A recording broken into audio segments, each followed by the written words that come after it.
రేయ్, నా ఒక్కడి కోసం ఇంతమందిని వెంటేసుకొచ్చావు. ఈ ఒక్కడే వందలాది పాకిస్తాన్ శత్రు సైన్యాన్ని చీల్చి చెండాడాడు. అది నువ్వు తెలుసుకో. నీ మంచిగా చెప్తున్నాను. 4 గంటలకు నువ్వు మనుషులను పంపిస్తే 4 గంటల 10 నిమిషాలకి జీవితంలో ఎంత పెద్ద తప్పు చేశాన్రా అని ఏడుస్తూ కూర్చుంటావు. కాదు కూడదనుకుంటే పెట్టుకో, చూపిస్తా.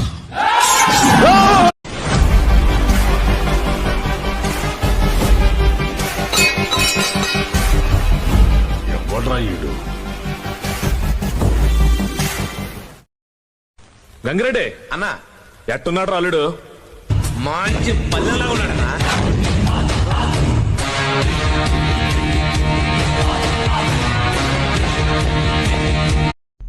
నేను మాట్లాడనురా. ఇంకొక సెకండ్ తన గురించి ఆలోచించిన టైం వేస్ట్ చేసుకోను. నా కోపం జాన్వి ఒక్క దాని మీద కాదు. నేను మార్చుకో.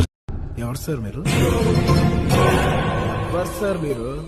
నేనెవరో నీకు తెలియదు. మీరేం మాట్లాడుతున్నారు? మీరు ఎవరు అనుకుని ఎవరితోనో మాట్లాడుతున్నారు? నేనెవరో నీకు నిజంగా సార్ మీరు ఎవరు సార్? ఈ విషయం నేను ఎట్టకారంగా చెప్పట్లేదు, సీరియస్ గానే చెప్తున్నాను. జరిగిన విషయం నేను మర్చిపోయాను. నా లైఫ్ లో గానీ నా మైండ్ లో గానీ నువ్వు లేవు. మా అన్నని చంపాలనుకున్న విషయం నేను మర్చిపోయాను, నువ్వు మర్చిపో.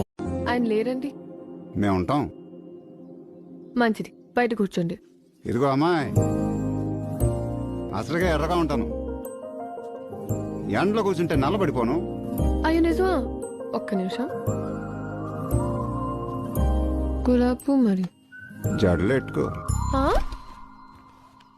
అంటే అందరు అమ్మాయిలతో ఇలానే మాట్లాడతావా? చాలా బాగుంటే తప్ప మాట్లాడను. పనేంటి? ఆదివారం వస్తే చాలు రీల్స్ మీద రీల్స్, రీల్స్ మీద రీల్స్ పంపిస్తానే ఉంటారు మా ఫ్రెండ్స్. నేను ఒకటే చెప్తున్నా, ఆదివారం ఖాళీగా ఉంటే రీల్స్ కాదు, మీకు దమ్ము ఉంటే ఫోన్పేలో డబ్బులు పంపేయండి. ఓకే.